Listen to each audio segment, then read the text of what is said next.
In the 2004 campy movie, Dan Foreman, a 51-year-old man, wakes up early in the morning to prepare for his job at Globecom, a magazine company. However, bad news strikes when the company is taken over by a larger corporation. As Dan reflects on the situation, he discovers a discarded pregnancy test and immediately worries about his two daughters, aged 16 and 18. Surprisingly, he initially thinks about his daughters before considering his wife. Dan decides to travel to New York after being picked up by a taxi. There, he meets Mr. Cal, who informs him that the new management will not include their ads in the magazine, due to changes in readership and advertising preferences. Determined to salvage the company, Dan offers a sports magazine as a pitch to demonstrate the potential for success. Additionally, the parent company's impending sale adds to the uncertainty surrounding its future. In the meantime, Carter, a colleague of Dan's, shows a phone design to the board, featuring dinosaur-themed phones. Mike, another executive, unexpectedly announces the takeover of Waterman Publishing, which might affect their marketing division. Carter, eager to secure his position, chases after Mike to inquire about his own future with the company. Mike suggests that Carter should run the ads for Sports America, which is a cash cow for the company. He also reveals that Carter is being groomed to follow in his footsteps. Back at home, Dan arrives late, once again in the dark.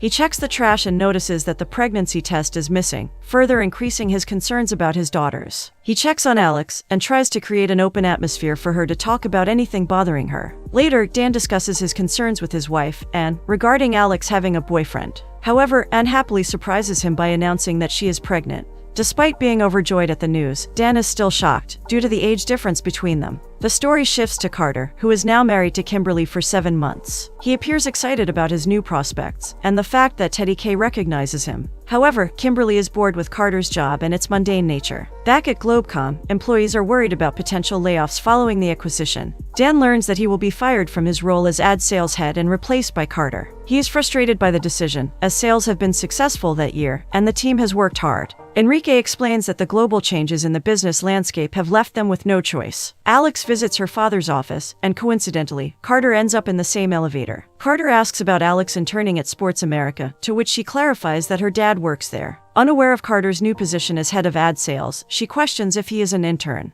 The two part ways, seemingly okay with each other. During the tennis match, Alex excitedly shares her acceptance into NYU, intending to pursue creative writing, but giving up her dream of becoming a professional tennis player. However, Dan discourages her from pursuing writing as a career, citing concerns about its potential for financial stability. Despite the discouragement, Alex understands that NYU is expensive, and her enthusiasm wanes. Yet Dan reassures her that they can manage her education expenses, offering hope and happiness to Alex. In a surprising moment, Dan suddenly burps, adding a light-hearted touch to the conversation. Enrique takes Carter on a tour of the publishing office and shows him his future office, which happens to be Dan's corner office overlooking the city of New York. Although he appears cool and confident, he feels threatened by the fact that a younger person is replacing him. Dan is constantly worried about the uncertain future, particularly with his daughters going to college and a baby on the way. In celebration of his promotion, Carter buys a Porsche and attempts to act cool, but his behavior comes across as douchey. However, his brand new Porsche gets hit by a GMC car, leaving the car damaged, and Carter with a broken arm.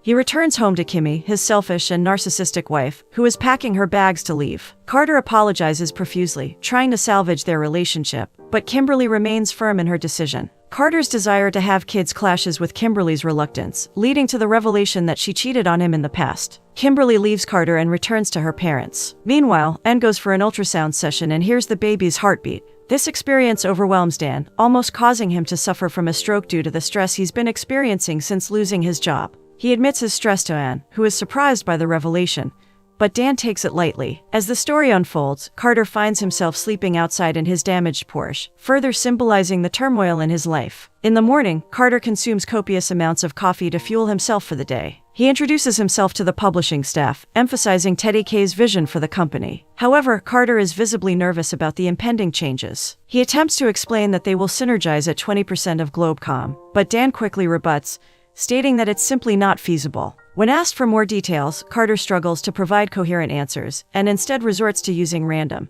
pumped-up words like synergy and synchronization, without much substance. As a result, Dan remains unconvinced by his ad sales pitching talent. Carter's nerves get the best of him, and he goes off like an overly caffeinated burst of energy. He tries to hype up the entire team, but instead, they start betting that Dan will lose his position completely. To mend fences, Carter invites Dan to an expensive sushi dinner to discuss his future in the company. Carter urges him to eat the sushi, and Dan forks it into his mouth. During the conversation, Carter reveals that ad pages are increasing, but Teddy K is still making cuts, which could lead to firing some staff in the publishing department. They need to cut $300K from the sales team's salary, which Dan finds unacceptable, as it would leave them with very low pay. Angered, Dan walks out of the conversation. However, Carter persuades Dan to reconsider and stay on the team by offering him the role of a wingman, highlighting his excellent salesmanship as a benefit. Despite this, Dan initially hesitates, seeing no real benefit for himself. Carter emphasizes that Dan gets to keep his job as a significant advantage. Enrique gets upset and begins arguing with Carter, making a scene with all the staff listening to their heated exchange. Enrique is fired so that Dan won't be. As a result, Dan relocates his office to Enrique's smaller one.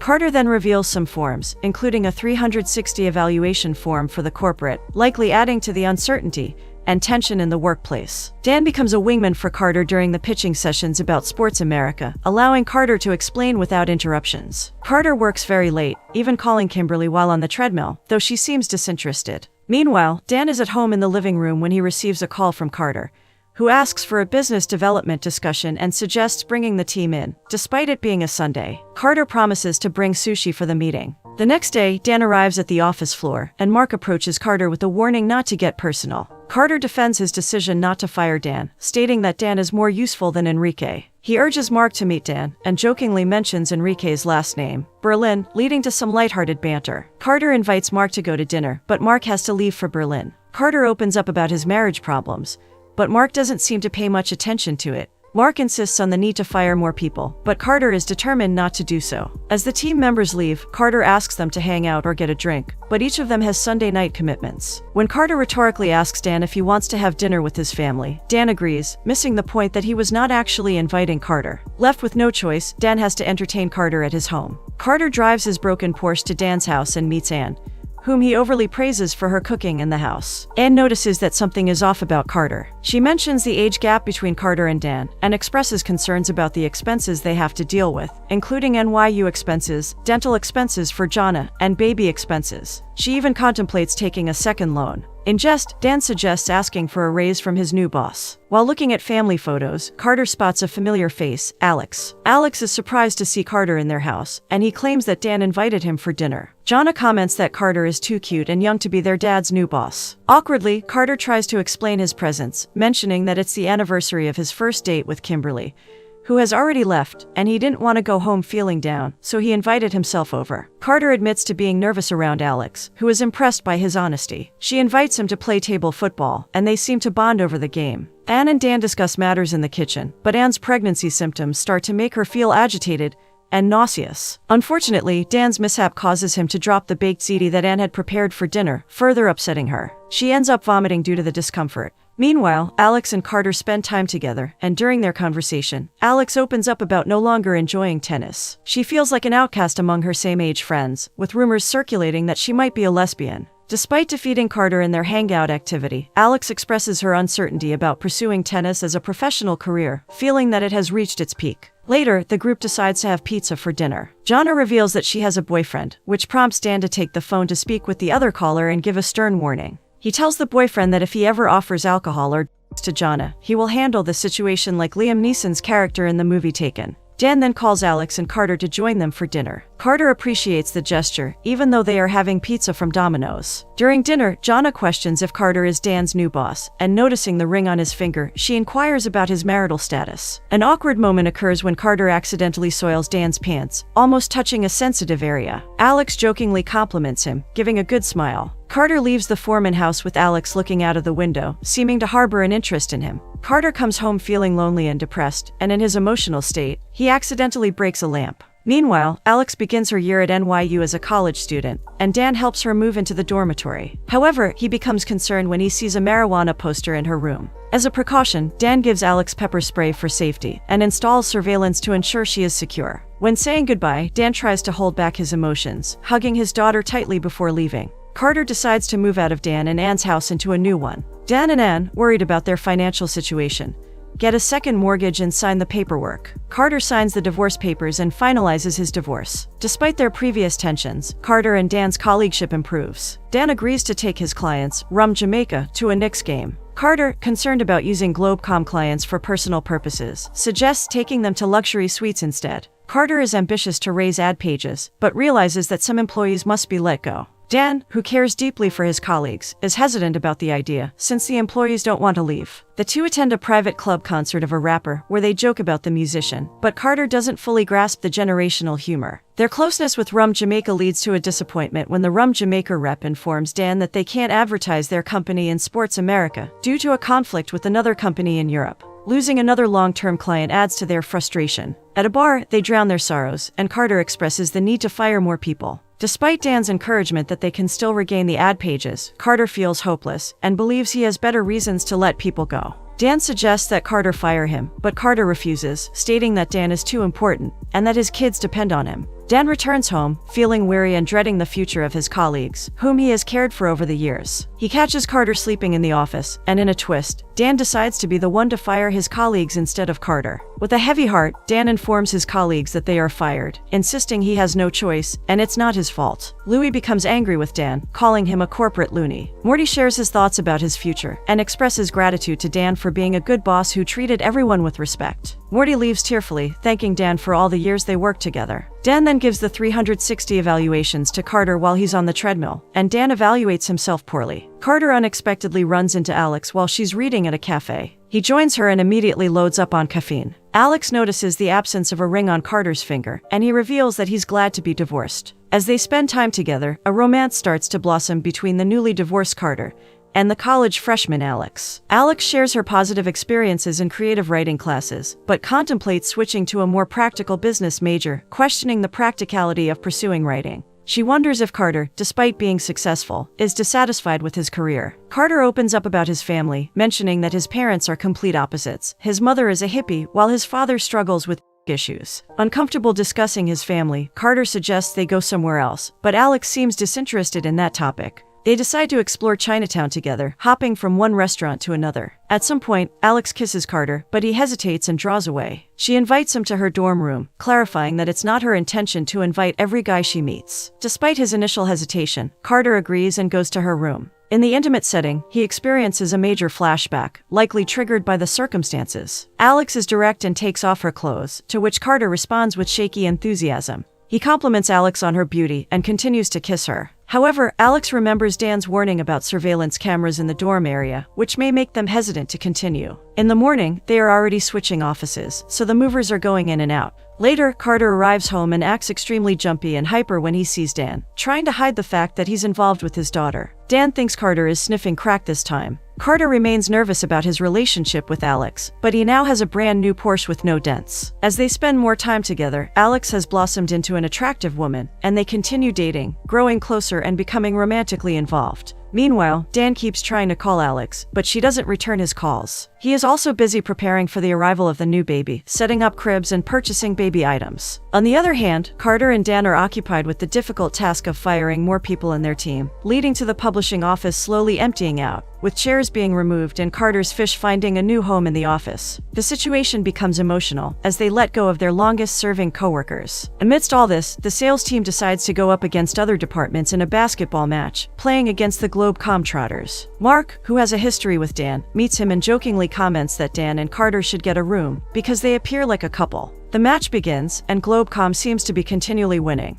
Mark starts to show off and irritate Dan, leading to a competitive spirit rising in Dan. As the game progresses, Dan gets more hyped up, especially when he successfully blocks a shot and gets possession of the ball. He attempts a dunk but narrowly misses, leading to him falling and injuring himself. As a result, the top player from the sales team has to leave the game. Dan continues to call Alex, but she always seems to be busy, leaving him worried about her. Meanwhile, Carter keeps a photo of Alex as his computer screensaver, and when Dan notices changes in Carter's behavior, he assumes it's because of a new woman. However, Carter misinterprets the question, thinking Dan is referring to his fish named Buddy. Dan expresses concern about Alex not responding to his calls, and this makes Carter nervous. Carter tries to reassure Dan, mentioning that Alex is smart and independent enough to take care of herself. He also asks about the success of Dan's marriage, to which Dan jokingly advises Carter to keep it in his pants, hitting a nerve with Carter. At Dan's 52nd birthday celebration, Carter arrives with a gift, but Dan is unaware of the surprise. When Dan discovers the surprise party, he jokingly enters the gathering wearing only shorts, showing off his sense of humor and amusing the guests. Unfortunately, Morty's psychological health declines, and he starts to degrade, taking on the role of a house husband.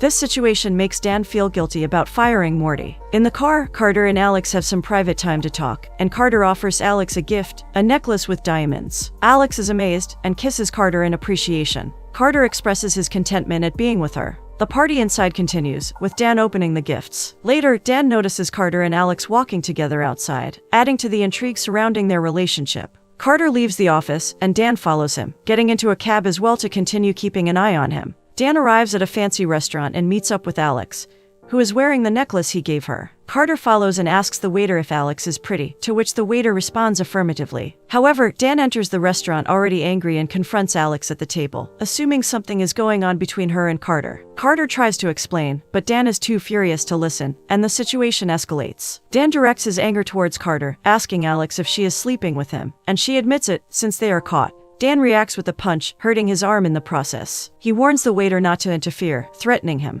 Dan expresses his disapproval of Carter's behavior and sees Alex as a young person who he has to make sacrifices for, including taking out loans to send her to college. Dan walks away, leaving Alex to chase after him and apologize. He emphasizes the importance of honesty in their relationship. Despite her feelings for Carter, Alex explains that she is not ready for commitment due to her busy double major studies and thinks it's best to end things. Carter accepts her decision, bitterly saying goodbye. Later, Dan comes home and finds out that Anne is in the hospital due to experiencing bleeding during her pregnancy. He rushes to the hospital, where Alex also arrives. They stay together as Anne explains that she needs to stay in the hospital for a while, but the situation doesn't appear too severe. Alex and Dan have a heart-to-heart conversation, and Alex reveals that she broke up with Carter, clarifying that it wasn't because of Dan, but because of her own reasons. Alex apologizes for lying and defends Carter, feeling disgusted with herself for causing her parents to take out a second mortgage. Dan insists that she stay, assuring her that she is smart, and promises to work hard for her future. Later, Teddy K visits their office, and the staff greets him enthusiastically. Teddy recognizes Carter as the cell phone guy, and notices his black eye. Carter lies about the cause of the black eye, claiming he fell asleep on the computer. Teddy K is about to give a speech and announce something important. Dan appears clueless about the announcement. During Teddy K's speech, a light bulb moment occurs for Dan as he listens to Teddy's vision about technological advances and the potential impact of the internet on magazines. Dan interrupts Teddy, sharing his own perspective about how global changes should lead to innovation, rather than removing traditional elements. The audience is embarrassed by Dan's interruption, but he stands his ground. Teddy K smiles with an evilish demeanor, recognizing Dan, but avoiding answering his questions directly. After his speech, Teddy leaves the stage, and everyone claps. Mark is infuriated by Dan's actions and wants him gone. He seems to be highly impressed with Teddy K and his power. Carter seems indifferent to Mark's threats. Mark talks to Carter, saying that if Dan is fired, Carter will become a loser like him. Carter remains unfazed, and Mark decides to fire both Dan and Carter. Carter originally bluffs, but Dan has a client in mind for their big account. They go to meet Mr. Cal, a longtime client. Carter shows the Crispity Crunch cross-promotion idea, but Dan takes charge and asks Mr. Cal why he hesitates to advertise with Sports America magazine. Mr. Cal reveals that it's due to budget constraints, because his son-in-law is running the company and causing issues. Mr. Cal decides to help them with the magazine. As they return from the meeting, they learn that Teddy K sold the company to Mr. Cal. Mark announces that they are restructuring the company, resulting in Mark and Carter getting fired, while Dan is allowed to stay. Mark feels sad and thinks he's irreplaceable, but Dan leaves them, feeling sorry for their lost jobs. Dan redesigns his old office, and later, Carter visits Dan's new office. Carter mentions that he is currently not in a job, and Dan seizes the opportunity to offer him a position as second in command. However, Carter humbly declines, admitting that he realizes he may not be ready for such a responsibility, so he politely refuses the offer. He asks about Dan's family, perhaps wanting to know how Alex is doing. Dan reassures him that his family is doing well. Carter and Dan have a heartfelt conversation, apologizing to each other for their past actions. They share a warm hug, signifying the restoration of their friendship. Alex then arrives to surprise her dad and suggests playing tennis together. At the hospital, Anne gives birth to another daughter, bringing excitement and joy to Dan's life. Later, Dan calls Carter, who is now in Los Angeles, to share the news of his new child, and perhaps to continue their rekindled friendship. In a positive turn of events, Morty gets his job back with a raise, while his wife is laid off. Carter reveals that he is going in a different direction professionally. Alex is seen working on some of her stories, pursuing her passion for writing. She bids farewell to Carter as she enters the elevator.